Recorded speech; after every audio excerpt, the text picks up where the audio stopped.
Very good. Thank you. Perfect. Yeah, it's perfect. Very good. Okay, so we're happy today, well, we have this week a number of visitors, Yann and then Megan, who will be giving a seminar on Friday, and also Gabrielle is visiting us from France for the week. So Yann today will be talking about the gravitational production of something. Yes. Everything. Everything, gravitational production of everything, from inflation to primordial black holes. Yeah. Thank you, Keith. Thank you for the invitation. Always a pleasure to come back to Minneapolis. It's nice weather. Very, very good. So indeed, so I would try to compare two ways to produce matter, sorry, not dark matter, but matter or radiation through gravity mainly, with two different kind of source that we can consider as being also gravitational source, which means the inflaton, responsible for the inflation, and the black hole, primordial black hole, which are also normally, sourced by gravity. So it's a gravitational production from gravitational source. So some publicity about second edition of the book, which will be released next month. So don't hesitate. Okay, in November. So Particles in Dark Universe with nice forward and preface by Keith, Jim, and Joe. So where there is, a lot of things I will discuss today are included in this new version of the book, which is normally for, graduate or graduate students, yes, many graduate students, I would say. So my work, I will present results from this kind of work. So several works we made with Keith, Marcos, Saunas, some Gunjun also, and some other work I made with other people concerning the primordial black hole. So it will be a mix between two kind of collaborators. So for the students and postdocs, Simon, which is now in München, Esodro Capsha, which was in lab, which was a student of Carlos Munoz, Raju, Matthew, Matthias, and Jay. So if you met them, if they ask for postdoctoral position. So the main point, so two chief systems of the world, which was the title of the book written by Galilei. So the idea is to know how you can compare these two sources for the productions of matter in their universe, which one can dominate on the other one, in which case we should take care of one source compared to other sources. And can they solve the majority of the problem we need to solve, the majority of the issues we need to solve just by gravity? So the plan is very easy. We'll show that primordial black hole, PBH is for primordial black hole. They can read the universe, they can populate the dark matter, they can leptogenesis, I would say, they can generate. And they generate, of course, gravitational waves. And in the case of the inflaton, exactly the same. Inflaton can gravitationally read, gravitationally populate dark matter, gravitationally leptogenesis, and gravitationally generate gravitational waves. So the only is not really BSM in the sense that I will only use gravity during all my talk. And just with gravity, I will show you that only inflaton can generate what we need, but PBH also. So the aim is really to compare both of them. So let's just begin by, so an inflaton is I'm in the phase after inflation, so I'm in the phase of reheating. Inflaton will be considered as a condensate homogeneous field which oscillates in the universe. It's almost homogeneous. And PBH, of course, will generate matter or radiation through its decay or evaporation. So generalities about gravitational productions in a nutshell, I will say, gravitational production in a nutshell. So of course, is one equation is sufficient to understand it. Sorry. Yes. But you're not going to talk about how the PBH is produced? No, I don't have time for that, but it's very, it deserves 5 talks for that. We can discuss about it after because it's super active field. Yeah, because it's related. Sure. Of course. It can appear from inhomogeneities in the Inflaton field, fluctuation of Inflaton field, of course. We can discuss it with multi-field inflation, of course. So it will be an input. In fact, my population of PBH will be an input, which will be the beta, which is the ratio of PBH compared to total energy would be an input. And of course, you can embed it in UV models where you exactly, okay? This is what we are doing now. And I can tell you it's tricky. So when you say the statement that PBHs can reheat, you're not specifically talking about like reheating from inflation. You're just saying if I have PBHs, they'll make you will see. It's exactly the same story. So to go from inflation of a pH, which one will dominate over the other one, and when they can dominate. You will see. It's quite clear. So of course, in a chain, it's very easy. So okay, you have a geometry, let's say, which is the mean energy. I take just a quadratic potential here to give you an idea of the fields. So if I have any kind of things which act on my geometry, can be, for instance, the Ricci scalar, which depend on my density of Inflaton, of course. So rho phi, which appear here.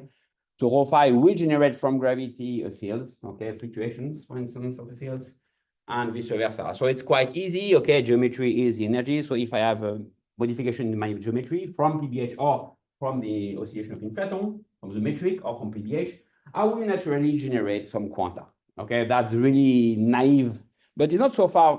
What we do is most of it exactly that. So of course, if you go a little bit more into the details, so we know we have two kinds of horizon. We have a Schwarzschild horizon and the density horizons. I can write this way, okay, two kinds of potential you can have, one over R and R square.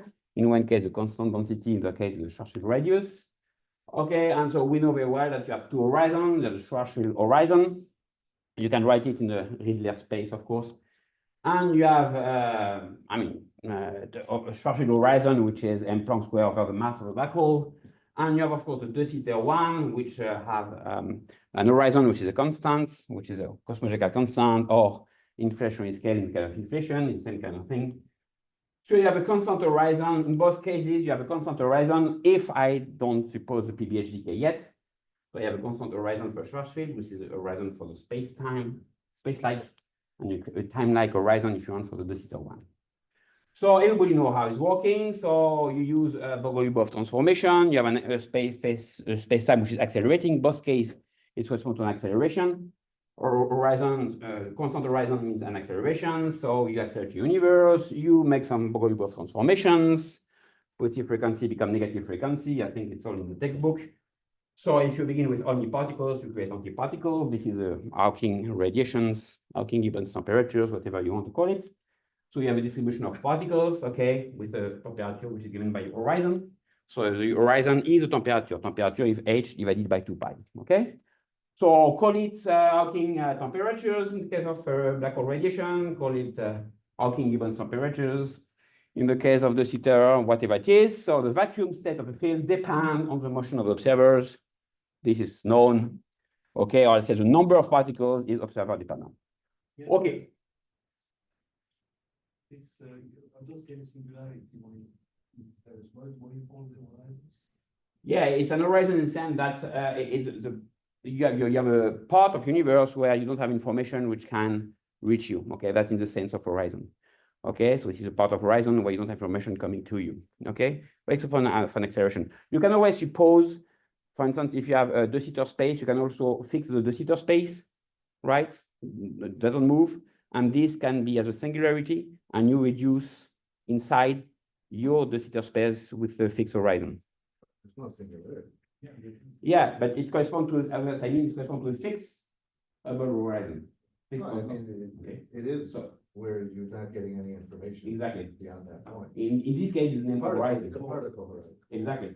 So it's a point where you don't have information that can reach you. In a sense, it's called horizon. Okay? So can be from space or can be from a Schwarzschild radius. So from these two horizons, so Schwarzschilds or de Sitter, you can of course define the temperature, okay, and so you can define a density of particles, which is h to the 4, okay, in the case of fluctuations, for instance, during inflation, or of course, the number of we define number of density in a black hole multiplied by the temperature of the black hole, okay. So this is not new. I mean, all what I tell you here is quantum field theory. It's very old. You have an article of Schrödinger, for those who are very curious of that, in 1939 already. We apply it to the Schrödinger equation. So one particle, of course, is not quantum field theory, it's for one particle. But he solved his equation in the de Sitter space. And he proposed, he just applied, in fact, the de Sitter space, which was developed already in 1931. And he say, if I apply to my Schrödinger equation, so he say that you can have an alarming phenomena, which is production and reflection of light in space. which will probably be caused by accelerated expansion. So you notice that if you accelerate the expansion, so your positive, it's easy, I mean, you know that, so you have the positive frequency will become to be negative frequency, of course, if the energy of your frequency is below the acceleration rate of universe. So you begin to create negative energy, antiparticle in his vision. And so mutual adulteration of positive and negative frequency, which means that he noticed that it can be, this is what he called alarming phenomena, because in this case of an accelerating universe, which was not the case, of course, at this time, because the universe was not accelerating in 1939, only in 98 it was accelerating. So, but he said that if universe is accelerating, you have a problem because you will annihilate positive and negative particles, and you have a full of photon, and you can have a photon which go back to time. I mean, all these articles are a little bit strange when you read it, but the idea is mainly that. Okay, so you can play that accelerating universe. You can do with a Schrödinger equation or Dirac equation if you want. It's the same, and of course, it is the Schrödinger effect in 1951, which is exactly the same, but applied to the QED, to the electromagnetic fields, classical field, of course. Unruh effect in 1976, Bunch, Davis, Ford, Parker is 65, I think, Ford is 81. So, I mean, and of course, Hawking radiation. So this is, I would say, very classical, applying a Bogolubov transformation on an accelerating universe. I have two horizons. So I have the black hole, which will radiate from charge field horizon. I have an horizon, which is from inflation. So I have also a second horizon. So these two horizons will give me temperature.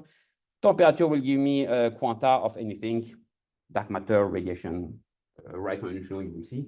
All the rest is calculation.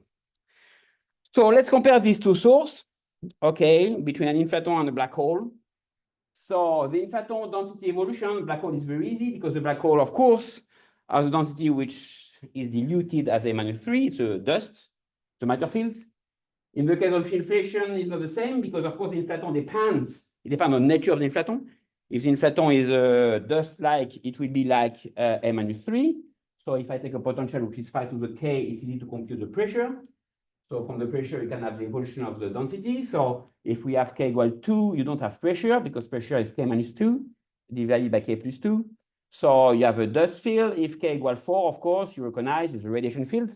I don't have any mass scale, lambda 5 to the 4. If I don't have mass scale, it's a radiation field by definition. So I evolve like K-4. Of course, you can have K equal 6, 8, etc., etc. And so the density of the inflaton depends on its potential, of its pressure, of course, because if I have more pressure, I have more difficulty to expand, if you want to see in your mind. So the dependence of my pressure, and if you want to think as a particle physics, is just depending on the frequency. And the frequency is diluted with time, so I generate less frequency, so I'm more diluted if I have a potential with a K which is more than 2, because I dilute not only my particle. I know you don't think as a particle for inflaton, but sometimes I will talk as a particle, but I will after tell you the difference between the two. But you can think as a radiative bath or as a dust bath. Anyway, it's just the oscillation which is diluted with time, and not only the field. The lifetime is easy, okay, it's a kind of particle, it's not a particle again, but m phi is not the mass, the frequency more than the mass. Think as a frequency of oscillation. So the width in the lifetime of the width, I would say, of inflaton depend on the frequency, proportional to the mass, if you want. The frequency for the black hole, of course, is inversely proportional to the mass of the tube, so it's opposite. The heavier is my black hole, the longer is the lifetime. The heavier is my inflaton, the sooner it decays, okay? So it's opposite. Gravitational projection, of course, both are the same. You can exchange a gravito in one case, and Hawking radiation is by definition, both is kind of Bogolubov transformation. So you can produce particles from gravito exchange, or you can radiate from Hawking radiation. For the spectrum, quite different. The spectrum of a black hole is almost thermal, so you have gray body factor effect, so it's more complex than that, but more or less almost thermal with the temperature, which is the Hawking temperatures, which is one of the mass of black hole.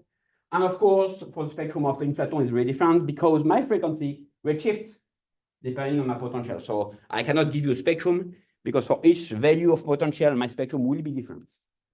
So the spectrum is very different. When? So the inflaton decay at the end of inflation, of course, when rho phi is the largest because rho phi dilute. So this is when rho phi is the largest that you will have the more effect. So at the end of inflation, on the PBH is the opposite, of course, because it's at evaporation time, that its temperature will be the larger. You see the mass will decrease. quite fast, the temperature will increase with the mass. So the mass decreasing, temperature increasing, the most effective effect of the black hole will be at the evaporation time. So both action of the inflaton or PBH will be at different time in the universe. Okay. Concerning the frequencies, that's why I would say more interesting. The frequency nowadays, the frequency of anything. Of course, I will talk about gravitational waves later on, but frequency is quite interesting because you can compute the frequency of the inflaton and you redshift it from the end of inflation to nowadays. So 10 to 13 GeV. Here I have 10 to 26, and let's say it's the temperature of 10 to 13. Now 10 to minus 13, so it's 10 to 26. 10 to 13 and 10 to minus 26. 10 to 26 is the Boltzmann H bar, more or less. So you see that my frequency is around 10 to the 10 hertz. 10 to the 10, 10 to the 13 hertz. It is a frequency I expect nowadays from an inflaton will decay at the end of inflation, which is very nice. It is for the PBH, you can compute. The source is completely different and nothing to do, but it's the same number. Don't know really why. There is no really reason for that. But if I have my temperature of PBH multiplied by this time, I redshift not at the end of inflation, but at evaporation time to nowadays. Okay. Evaporation, it depends, of course, on the mass of PBH. It is 10 to 13 hertz for 1 gram black hole. So it's more or less the same kind of frequency. Just keep in mind, 1 gram black hole have a temperature of PBH of 10 to 13 GeV. So a 1 gram black hole have exactly the same temperature than the energy at the end of inflation, that I mean, more or less H inflation. Okay. So, yeah. Yeah, you're seeing that pH is just kind of one mass. It should be a distribution. Yeah. So we took into account distribution, but you can easily show. You can discuss also that it's the main mass, the more mass of it. You have a distribution, okay? Except if it's exactly flat, you can try a lot of distribution. It's always, in fact, the black hole where you have the majority mass, which give you all the effects. It goes down very, very fast. It's very rare to have all the mass which are the same. Only if you have completely flat spectrum, you can have an influence on the spectrum. If not, whatever, we tried a lot of shape. Having a monochromatic is not far from the reality. Yeah, I just meant that this coincidence is it wouldn't survive if you didn't. Yeah, no, not so much, because you will see black hole mass has maximum 10 to the 8 gram because it should decay before BBN. Okay, so square root is 10 to the 4. So you will still be in the order of magnitude. I just said that 1 gram PBH is the same energy than the inflationary scale. So whatever you have in inflation, if you look at around 1 gram or 2 or 10 gram or 100 gram PBH, you have the same range of energy than the energy at the end of inflation. So that's why they are competitive, because they have the same range of energy and they will give more or less the same kind of effects. So that's the main point. I think if you want to just keep something in mind, this is important. 1 gram PBH is 10 to 13 GeV of temperature of Hawking. Probably the more interesting part, the part of the inflationary gravitational spectrum is much longer wavelengths, right? Yeah, I will come back to the wavelength after. I will come back to the wavelength also after. Yes, I will show you how it's working. So okay, very easy. What's happening? So the story is very easy to understand. If I plot the density as function of the scale factor, okay, so we are nowadays here. This is BBN, let's say. This is N of inflation. So I just take a potential which is quadratic one to be easy. So dust. So you have the inflaton will go to M-3, it decaying, and then you have radiation M-4. So okay, easy, okay, and it appears more or less at the value which is the width of the inflaton, right? That's classical rating, okay? Of course, PBH is almost the same, right? I have M-3, so same evolution. I decay and I will read. Of course, you understand quite well that if I decay before, so if my width of the PBH is smaller, I mean larger than the width of an inflaton, I decay before, so I don't see anything. But you understand quite well that there can be some part of my Poynting space where I will decay after the inflaton, and the rating is given by the PBH, right? As I told you, I mean, the values are quite the same, so it's easy to have this parameter space. So if I increase my PBH mass, I increase my lifetime. If I increase my lifetime, I can decay after my domination or after my rating due to the inflaton. On the opposite, if I play with my potential, like K-4, where I have a decrease of A-4, you see quite well that even not changing my PBH density, you clearly see that I can dominate because I redshift less as a PBH because it's a dust than for the inflaton. And of course, if I decrease my amount of PBH, I can see again my domination of phi. So I have just two parameters, beta, which tell me how many PBH is formed, input parameters, okay? And my MPH will give me when I decay, right? So just parameters tell me how many I have of PBH and when I decay. Just playing with that, I know what should I look, okay, on my physics. As I say, reading is also valid for dark matter, for anything. Okay. Is there a canonical time where you're defining beta? Because it looks like. Yeah, I will define beta. I will go to define beta. Beta is a proportion of PBH form. So the proportion of overdensities, which is above a critical value to form a PBH. Like at what time? Beta is the ratio at time of formation.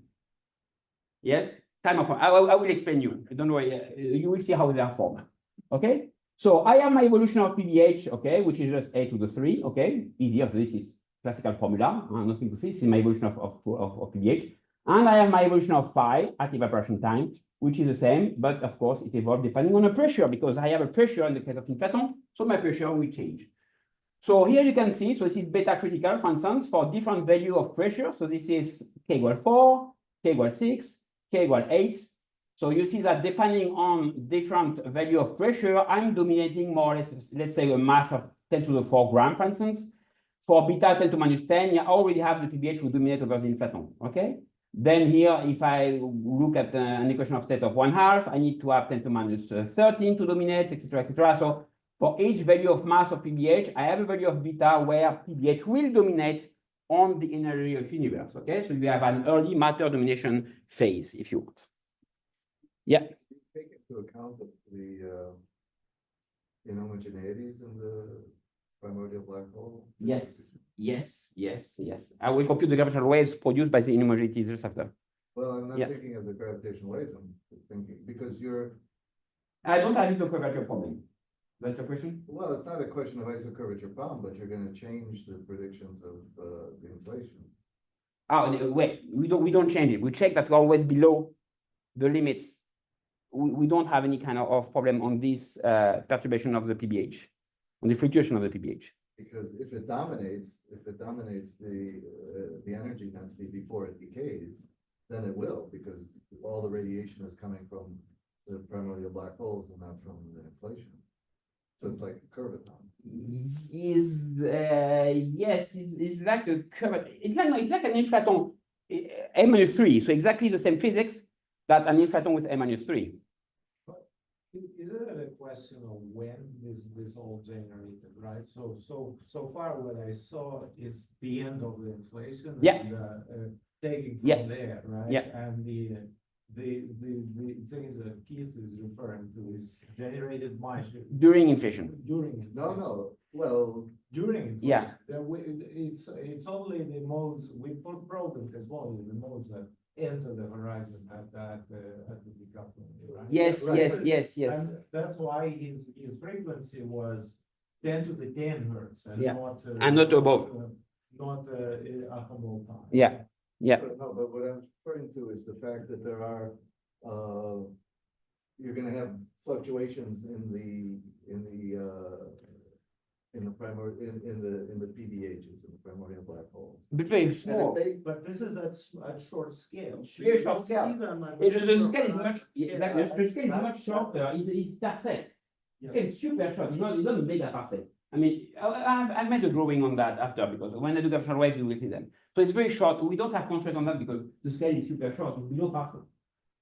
So you don't have constraint from the same gigawatt, which has a mega parsec. I agree. Yes. So you will see. I made a little drawing because we compute the gravitational waves from these because they will generate gravitational waves, but no constraint on the curvatures. But somehow this PBH would be active during the inflation and do something, right? Probably, yeah, because the scale will be, You don't have time then. exactly. to- Probably because in parsec, the scale will be stretched by the inflation, and maybe you can see something on the thing. Is that? Oh, probably, but I'm after inflation, so. And the scale is very small, this is small. So let's do for the rating. So let's do the exercise for rating. So beta, someone asked me what is beta. So it's very easy, you compute it. So you ask for data row over row more or less more than data critical. The value is not fixed. It depends on the equation of set of your middle, if a radiation or This depends on omega phi, okay, but not so much on omega phi, so it's order of 1. So beta is just the ratio of energy of BH on the total energy, which is this little integral here, right? I have a fluctuation, okay, and I should have delta rho over more than delta critical, which is the order of 1. As I say, depends on question of state, but okay, from some value, it's not really different. So for me, I will keep it as input, input. So of course, you understand quite well that as I evolve as A-3, 1 plus W, my ratio of BH on phi, of course, increase with time, of course, for W, which is not equal to 0, which means PBH should dominate if, of course, the decay not before the inflaton. Okay, so it is unavoidable. So people ask me how you form the PBH. So you have an homogeneity which is above delta critical. So my horizon reach the size of the perturbations. I form a PBH, and of course the time is passing. Another form PBH is formed on a fluctuation with a larger size. So the later I form a PBH, the larger is my PBH. Okay, so that's classical, nothing very well. So the time is passing from left to right, and I form heavier and heavier PBH. And the mass is the size of the horizon. Okay, very easy. The mass of the PBH is my horizon cube multiplied by my density. Okay, so I can have the mass of PBH, you can see, depending on when they are formed. The PBH form at the end of inflation is more or less 1 gram. If you form at 10 to minus 23 seconds, it's 10 to 16 gram, and the solar mass at 10 to minus 6 seconds. So you see, it's more or less a decoupling of neutrino. So when neutrinos decouple, no, it's much before the neutrino, by the way, 1 second it's decouple. But you know what, more or less what I mean, that solar mass black hole is around 10 to minus 6 seconds. And of course, they radiate. This is what we say, we know it. So 10 to 13 GeV for 1 gram PBH. So you have the equation of evolution, and you have the lifetime of PBH within 10 to 17 seconds, age of universe, right? For 10 to 15 gram. But So you don't say how you get these perturbations, though, right? No, my talk is sufficiently long. I can stay a long time. So you have way to find this can multiple inflation. I don't go into details. Can be also perturbation, dark matter perturbations. You have ways. You have enough recently Kusenko's with Yukawa production, so it depends. I don't go into details, but you have a way to produce them. But as I said, yeah. Why do you consider the PBH during reheating time?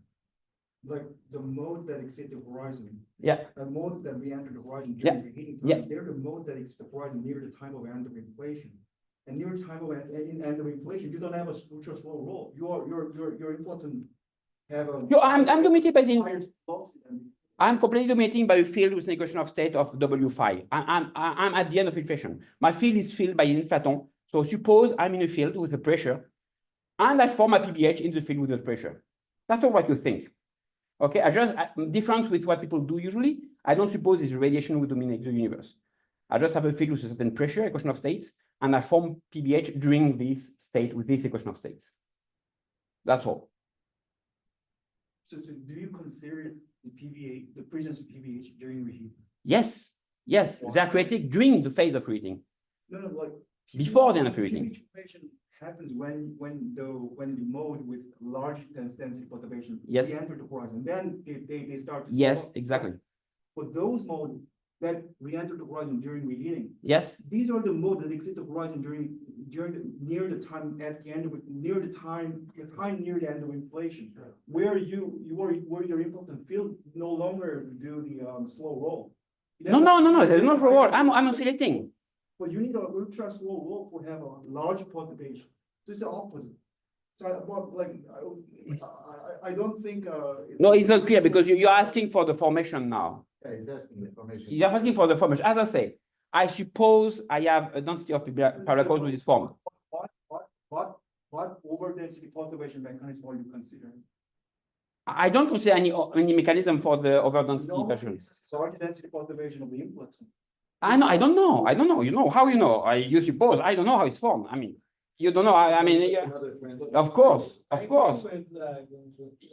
like if you have a really flat inflaton, and then it suddenly falls into a well, right? So it's like almost a square. Well, that's the way it's normally done. Square That's- potato Yeah. top, right? Yeah. Then You have to can- make, you have to move away from the Classical. scale-free Yeah. spectrum, right? Yeah. So somewhere you have to have a Yeah. feature in your. Yes, in your exactly. design. But this is Exactly. far away from where we probe the spectrum, Yeah. so it doesn't matter whatsoever, right? Mm. Sorry, what do you mean far away?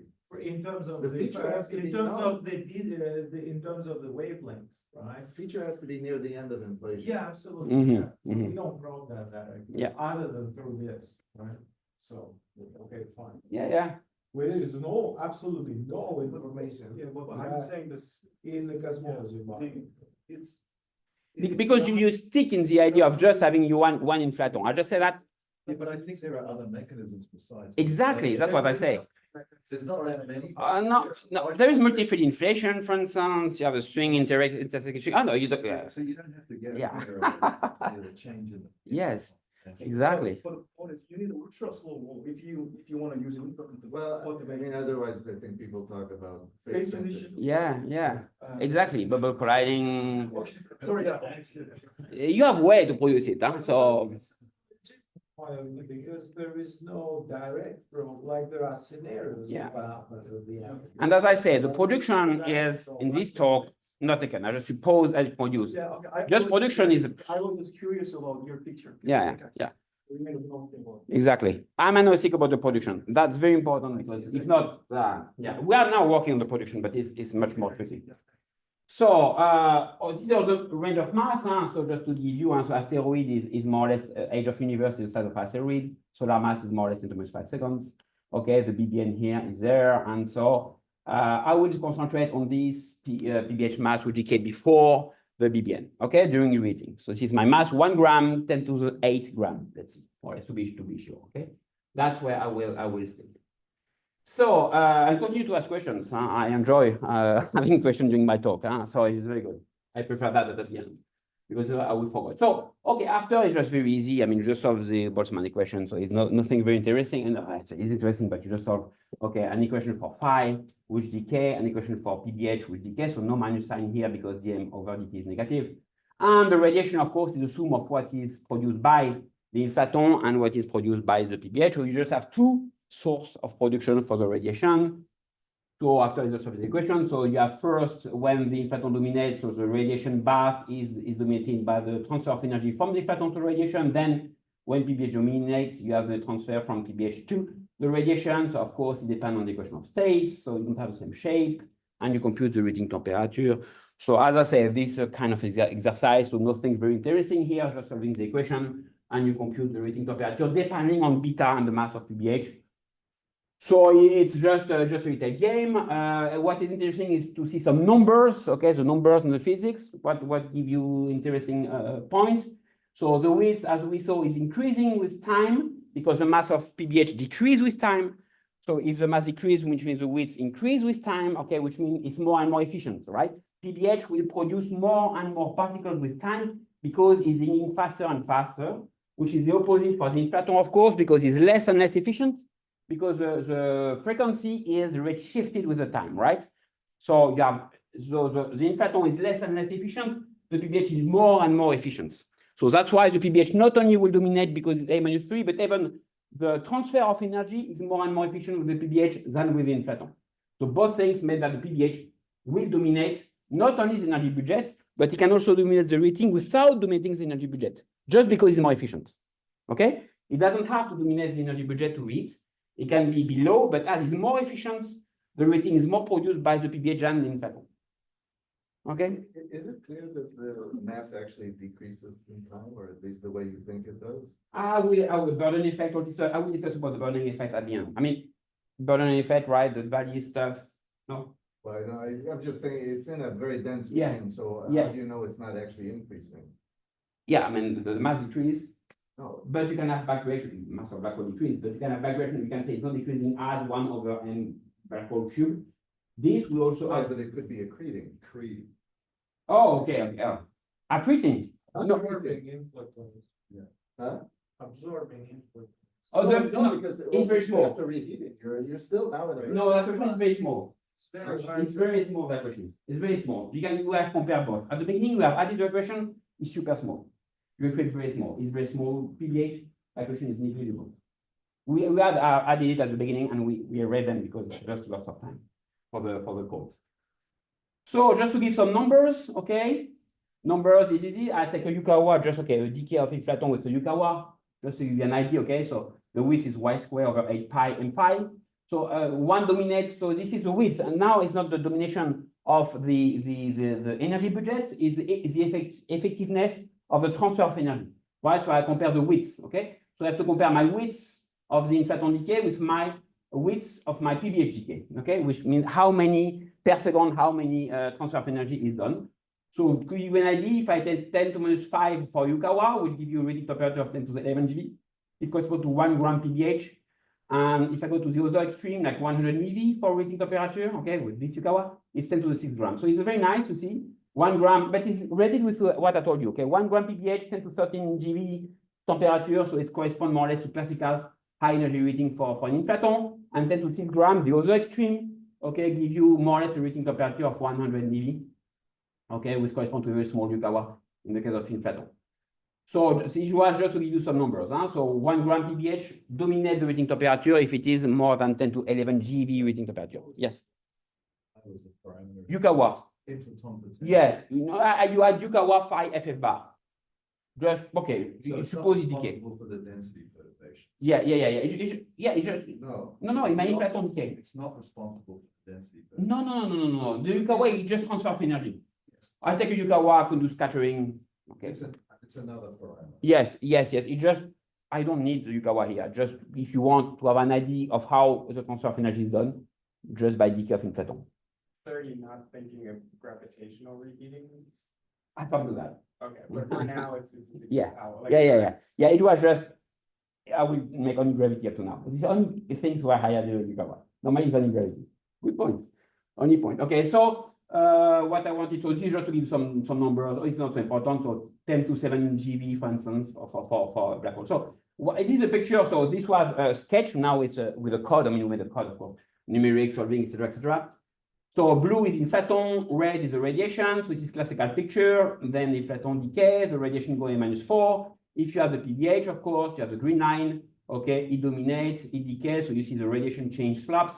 And then the decay of the PBH give you a radiation temperature rating here, which is larger than the one you should have gone here if you had just the Inflaton. So you can play with that. I mean, nobody's surprised, okay? You can dominate, you can read. So it depends on beta, it depends on mass of PBH. So you have Inflaton domination, PBH domination, and then radiation domination, and you play on all that. So the important. Can I refer to this as a scenario where the heating is achieved by making delta rho over rho and the one larger at the end of the inflation, right? And then you would automatically form a lot of PBHs. Yeah. And then we can repeat this. The beta we have is 10 to minus 11, 10 to minus 15. Huh? We have very small fraction of PBH. Huh?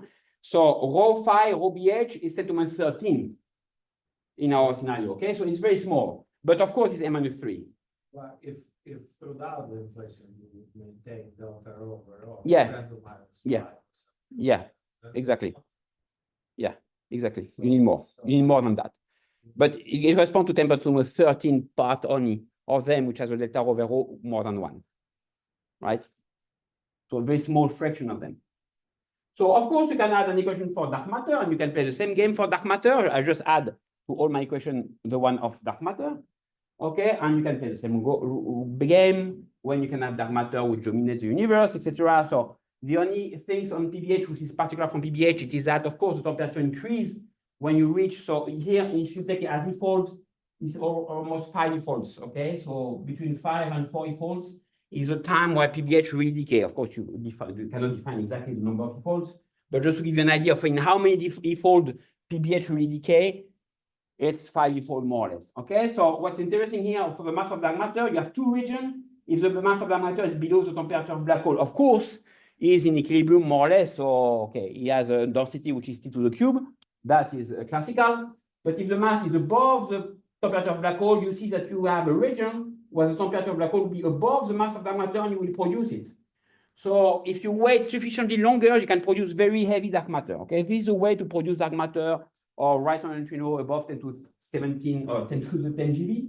Okay, you just have to wait the time. Of course, you produce much less because you have less time to produce them, but you can produce heavy dark matter at the end of the lifetime of the black hole.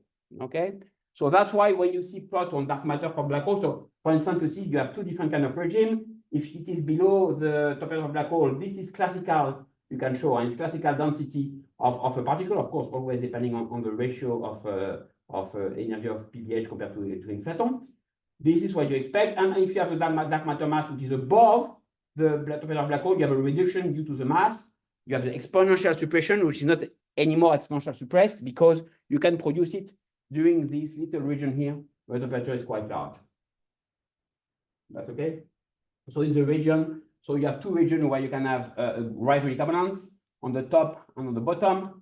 This is the mass of dark matter here. So see for low dark matter, you can have a right wave abundance, this mass of PBH. Okay, so here it decays for at BBN. So you should live in this region. So here you don't have overdensity. All this region you have overdensity. Okay, because you have the mass of dark matter which is above, in fact, the temperature of PBH. And when you reach a mass which is sufficiently large, in fact, you can produce dark matter in this region here. Okay, so that's why you have two regions, in fact, where you can have a low region, very heavy mass, because of course you don't have overproduction, okay, and which are exponential suppression, and a mass which is light because you have the density which is the temperature of the black hole. So this is typical in a kind of when you produce matter from the PBH, you can produce heavy dark matter from the fact that temperature increases a lot before the end of inflation. Of course, you can compare with gravitational production of dark matter through the action of graviton.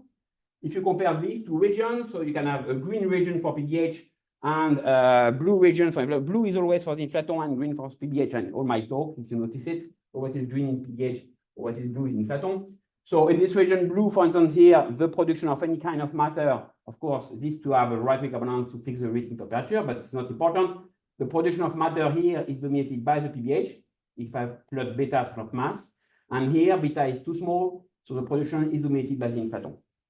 So it's not surprising, for low beta, the Inflaton, gravitational production through the Inflaton dominates over the gravitational production through the PBH. So it gives you a value of beta, which is 10 to minus 18, 10 to minus 13, you see. This is quite typical value usually we use in this kind of models. Second point, which is interesting, can also produce gravitational waves from gravitational process, okay? So this is, so Gunju and Keith this year computed the production of graviton through a graviton exchange from the Inflaton. And of course, you can also produce graviton from the decay of the black hole because black hole decay in everything. So it's quite interesting to compare these two kinds of gravitational waves. You know the frequency will be around the same range, but not exactly. So during the decay, the temperature of black hole is fixed, more or less. Of course, when 5 folds before the end, temperature change, but during all the main part of reheating, the mass is, the temperature is almost constant, and the spectrum is almost thermal spectrum. Almost, because there is some effect here when you reach, of course, the mass which is around the temperature, you will have an effect here, okay, which is not exactly because temperature increase, so it's more complex here, and here you have some gray body factor, but it's almost spectrum with a peak. I told you it's 10 to 13 GeV for 1 gram. Okay, so easy. A PBH will radiate more or less black body spectrum with a temperature which is 10 to 13 GeV for 1 gram mass, is inversely proportional to mass. And of course, nowadays it's more or less in spectrum, but you redshift it, and I told you it's 10 to 14 Hertz for 1 gram. Okay, so the redshift is easy to compute, it's not complicated. So 1 gram PBH will give you 10 to 14 Hertz for gravitational waves. Okay, now if I compute with Inflaton, it's a little bit more complex for the Inflaton because, of course, I have a pressure. So my spectrum will depend on my pressure, on my equation of states, because my redshift depends on my equation of states. So if I take K equal 2, which is easiest one, matter fields, so my frequency is my mass of Inflaton redshifted from the end of inflation to now. As I told you, if I take 10 to 10 GeV reading temperature, is 10 to the 6 Hertz, more or less, okay, for gravitational waves. So the maximum frequency is, of course, at the end. So my Inflaton decay. So my frequency, which gives me the more gravitational waves is at the beginning. Rho phi is larger. The frequency is, of course, small because it redshifts more. My higher frequency is at the end of everything. This is my higher frequency because I redshift less. But of course, I produce less gravitational waves because my inflaton has been diluted. Okay, so easy to understand. So the spectrum is like this. Okay, small frequency, large frequency, small frequency. This is the end of inflation. Okay, I redshift a lot, so my frequency go to low frequency. High frequency, this is the end of reheating process, which gives me the lower graviton because I have less energy in my inflaton. So I just give you is 10 to 13 Hertz for 10 to the 10 reheating temperature, which is the same as you saw before from the PBH. So that's why it's interesting. Yes? Questions? Yeah. Sorry, the inflationary potential you're taking to be monomial? No. It's at the end of inflation. So you develop the potential at the inflation as 5 power k. It's just development. Yeah. Starobinsky, you developed it. So 5, I just development. Okay. So it's interesting for k equal 4 because k equal 4, you see, you produce a particle at a frequency. My inflaton redshifts, it produces at a frequency which is redshifted, but the frequency I've produced is redshifted the same way. So I produce something always at the same frequency. So it's a monochromatic spectrum, right? I produce at a frequency. My frequency I produce is redshifted, but my inflaton has redshifted itself. So the frequency what I produce is also redshifted. So it's always the same frequency. It's a monochromatic spectrum. Of course, you have different modes. Okay, so this is the main mode. So you have to develop, of course, because it's not, when you compute it, you have to develop all the modes because it's not exactly monomonial, but you have many just to produce mode, all is redshifted. So that's the spectrum for k equal 4. And for k more than 4, it is the opposite. You can make the exercise, it's quite easy. It's the opposite because in fact, my inflaton redshifts more than the frequency produced, right? My inflaton frequency redshifts more than my frequency which is produced, which is a minus 1, okay? So the shape is opposite than the case k equal 2, okay? So if I combine both, this is what I should expect. I should expect a spectrum of 10 to 14 Hertz for the black hole and 10 to the 9 or 10 to the 10 Hertz for the inflaton. And when we make a code, so this is with black hole package, we take into account, of course, all the gray body factors. So this is very numerics results combining both. So you have this, you see a bump here from the decay of the PBH. That's why it's not exactly you see thermal because you have some effects of this effect is coming from the fact that temperature increase when you reach the end of the PBH lifetime. That's why it's not exactly. So it's more complex than what I told, but mainly that. Okay, so you have a spectrum for the inflaton, a peak for the PBH. Okay, so you have a third source of gravitational waves from PBH, which is from the isocurvature fluctuation, from the density fluctuation of PBH, because in fact, for those who doesn't know about the difference between adiabatic and non-adiabatic or entropic density fluctuations. So adiabatic means I have an overdensity somewhere in my space. I have a lower density somewhere in my space. Whatever is happening in this part of space, my ratio between my number of photons and my number of cold dark matter, number of baryons and my number of neutrinos, whatever you want, does not change because it's just my curvature which is changing. So I don't change the adiabatic because my delta n over n and y over nx, two species, my ratio of two species does not change, right? It's just my curvature will change. My density does not change, of course. So, and this is what we call adiabatic, because of course, delta n over n is constant. But of course, it's not the case for PBH, because I have an horizon, I told you, it shrink, it forms black hole. And in this case, of course, delta rho BH over BH minus 3/4 delta rho gamma over gamma is not 0, because in fact, delta rho BH is very small. So it's more or less delta rho BH over rho BH. So it's not entropic. It's not isentropic, I would say. It's not adiabatic. So you have an isocurvature of fluctuations. Okay? And then, of course, all the delta rho gamma go into delta rho BH, which form the PBH. Okay? So you have a space which only formed from matter, whereas before it was matter plus photon. So I don't go into details, but because you have to solve the equation for that. But the picture is that you have PBH, you have a distance here between two PBH. They will, of course, decay. When they will decay, in fact, they will evaporate, and the evaporation gives you some pressure. So you have some rho gamma, and rho gamma will give you some pressure, and it will give you the gravitational waves. Okay. So what's happening mainly? So I have a distance between two PBH. This is a wavelength, if you want, or the frequency at the formation time. You can compute it. It's not complicated. Distance with 2 BDH. This density fluctuation, which is curvature, will give you an adiabatic transformation of the potential. You create a gravitational potential phi.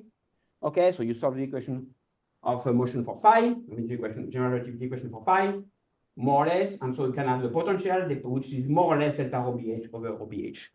We solve it, of course. I mean, we solve it numerically, this equation, because it's more complex than that, but it's just to give you an idea.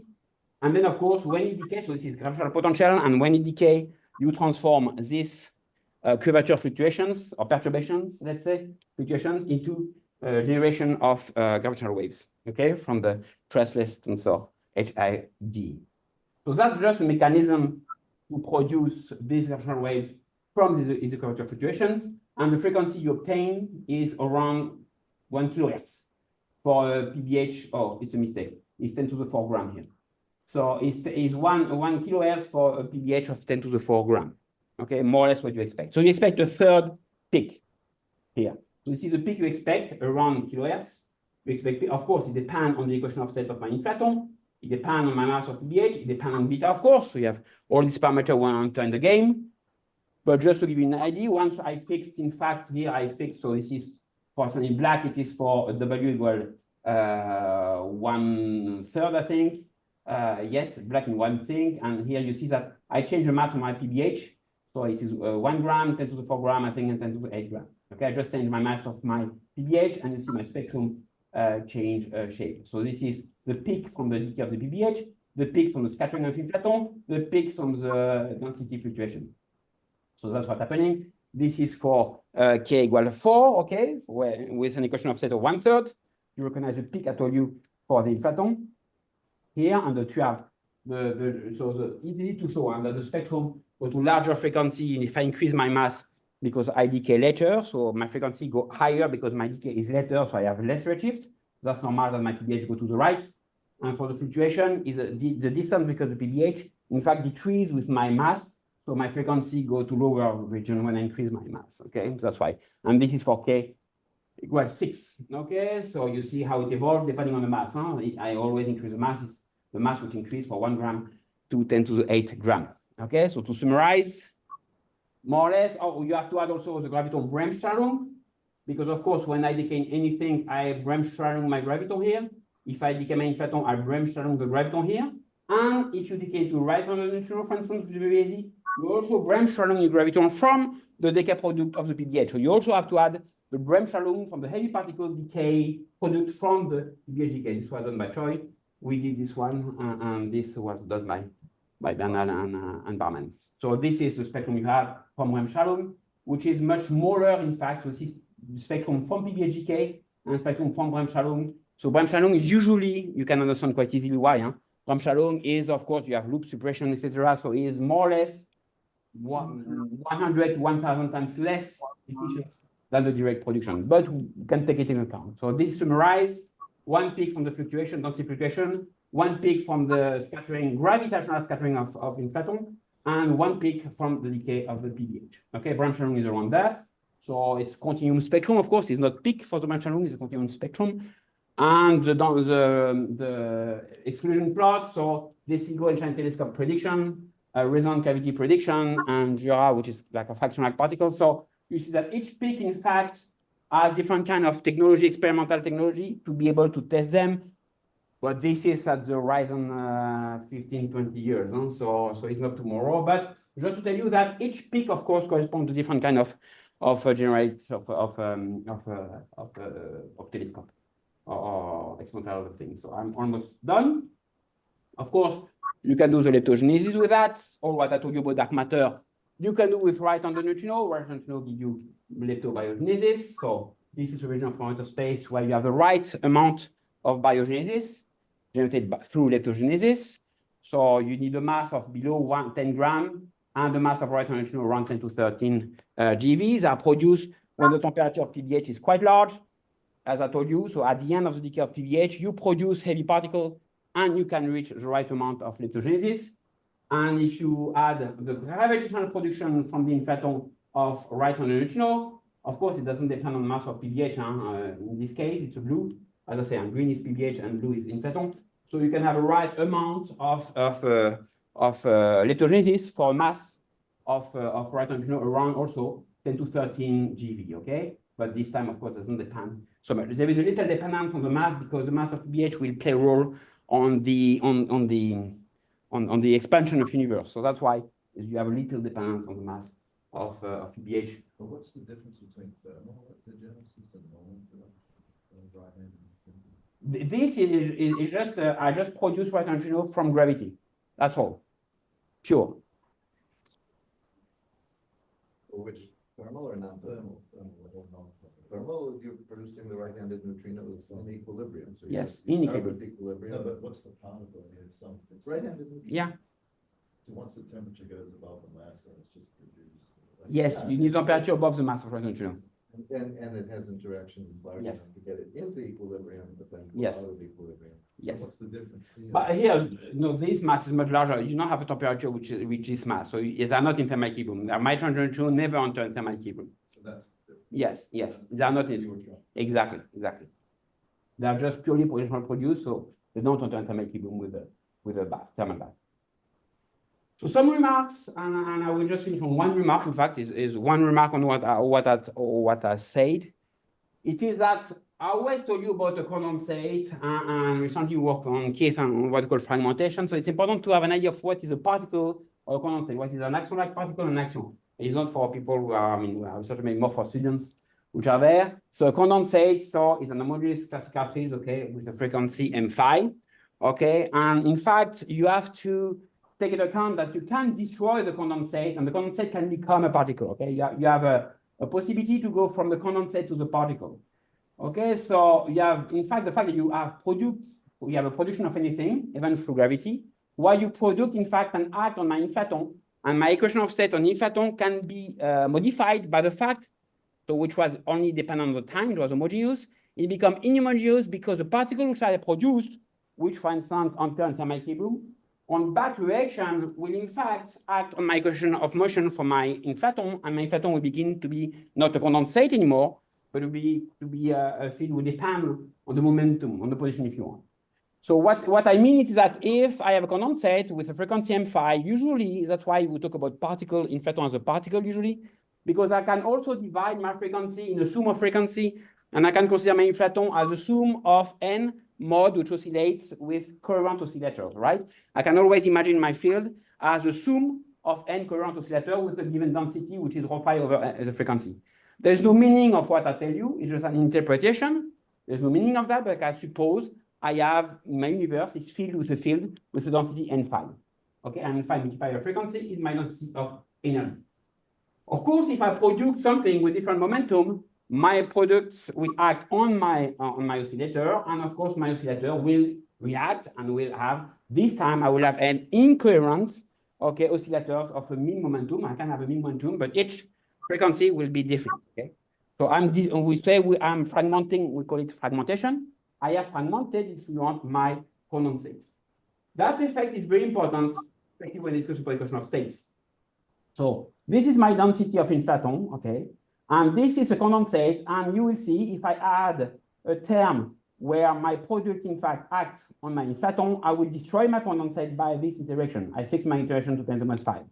Okay, so I go from an inflaton, which is condensate, and produce particle through the oscillations to a gas of particle, which produce particles through the decay of the inflaton. So it's not the same, okay?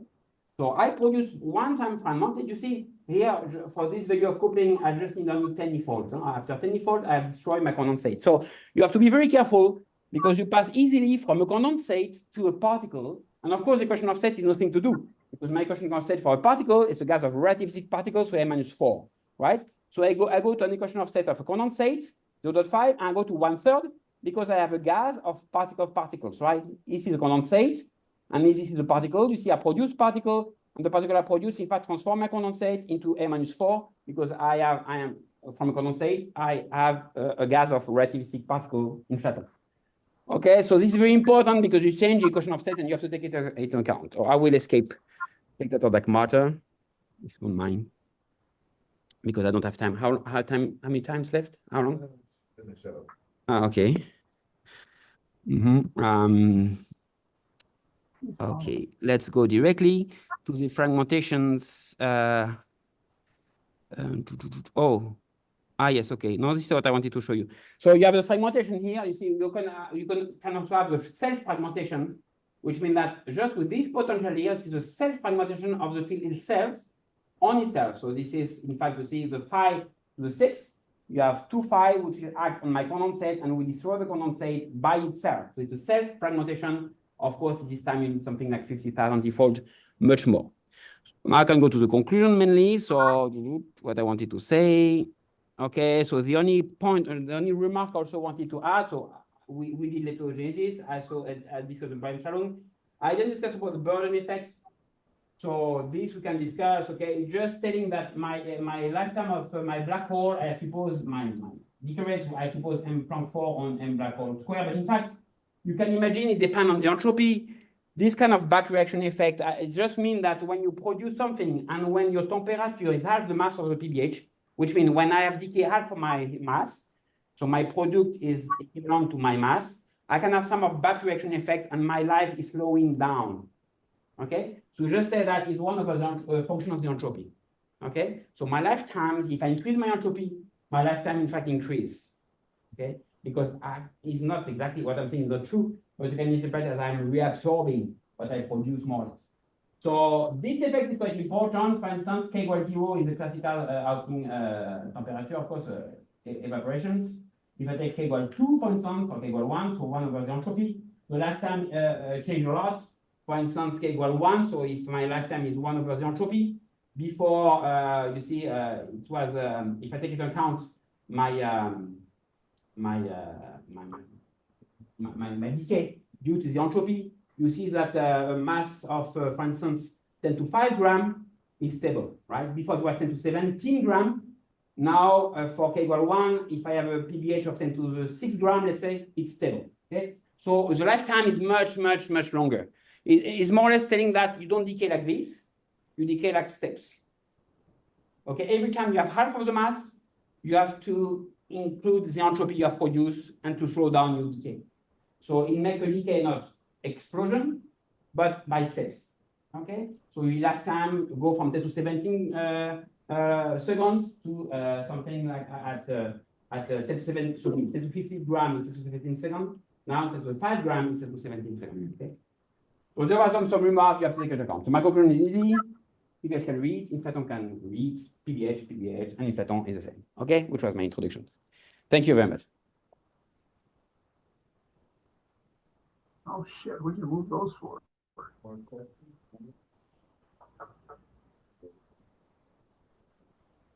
Don't hesitate.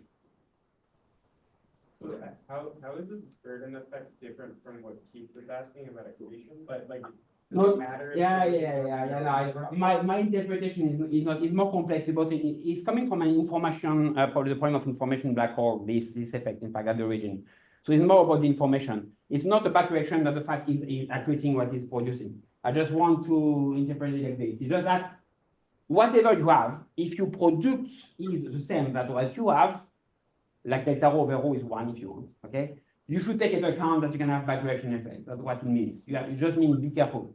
Because if you begin to produce more than what you are at the beginning, maybe it's not as easy as 1 over t cube, okay? Maybe you have to take it into account. So, okay, value put 1 over s power something. I think it's not crazy to say 1 over the function of the entropy. I don't know what is the function of the entropy. Let's say 1 over s.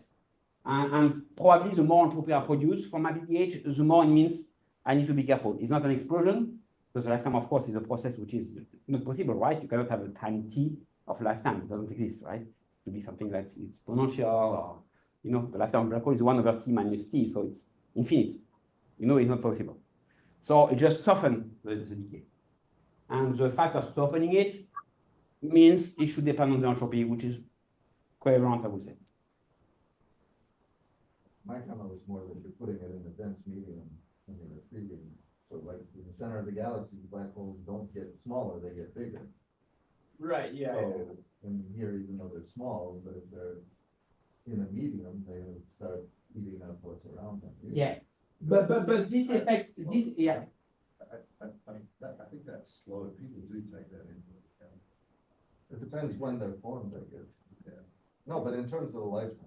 No, but this effect of entropy is really related with the information problem. So it's not related with what you say of equation. Yeah. This is how I interpret it, but I think the backward of the metric Is is that something to do with like you're entangled with the particles that you're? No, it's just a tree. No, that's different. No, that's different. The burden is different. The burden is really from memory. At the beginning, it was a paper of Daly of 5 or 6 years ago, nothing to do with black hole. It was to solve the information problem of a black hole. And then they apply it to the lifetime of the black hole. Wouldn't it be fair to say, like, if I have a medium at a given temperature, right? And I have a black hole at The same. its Okay. own temperature, right? Then the black hole temperature is larger than the medium, it will try to evaporate, right? Because things go into, to try to go. Yeah, but here it's usually the opposite, right? You're talking about a medium where the temperature is much larger than the temperature of the black hole. Well, that is a complication. That's what I'm saying. Yeah, but I I think mean, it'll go down, right? Because the medium is cooling Yes, much quicker than the black hole is cooling. So I'm just saying initially, there might be some effect in terms of what happens to the Yeah. spectrum of the black hole or the black hole mass. But it's going down, the temperature is going down rather so quickly. what's the rate of accretion? this is very small. Black hole is very small. Parametric. What I say is really, the temperature go to infinity, right? Temperature is 1 over m black hole, right? If the black hole evaporate, temperature go to infinity. Is the way to solve this Yeah, problem of but singularity. if you're starting with a gram black hole, what's its initial temperature? 10 to 13 G. 1 gram, its initial temperature is 10 to the 13? Yeah, exactly. Oh, so it's already quite high. Yeah, that's what I tell you. That's what I tell you. That's- 1 that's gram why I produce. number it, Yeah. so. Yeah, and when it And if decay, it's larger, then it's, if the mass is larger, it decrease temperature, Right. decrease of course. so those will, in principle, they could get bigger. Yeah, but I tell you, according to compute it is a black hole accurate very small, and you compute the cross section, it's super small. Accretion means to that, right? The black hole is not something we're tracking more than anything more, right? So not accurate in fact. The accurate is very small. It depends on the size, right? Of the structural And radius. the density. So density of course, but it's structural radius mainly which is important. So a small structure is super small, right? So it's 10 to the 13 the data. So really everything is small. As I said, it's more to solve the problem of temperature will go to infinity. Temperature should not go to infinity. You should have something which probably that. Any other questions? Okay, well, Jan's around all week in Yeah. the second floor in the visitor section. Don't hesitate. Okay. Thank you. And thank you for the question.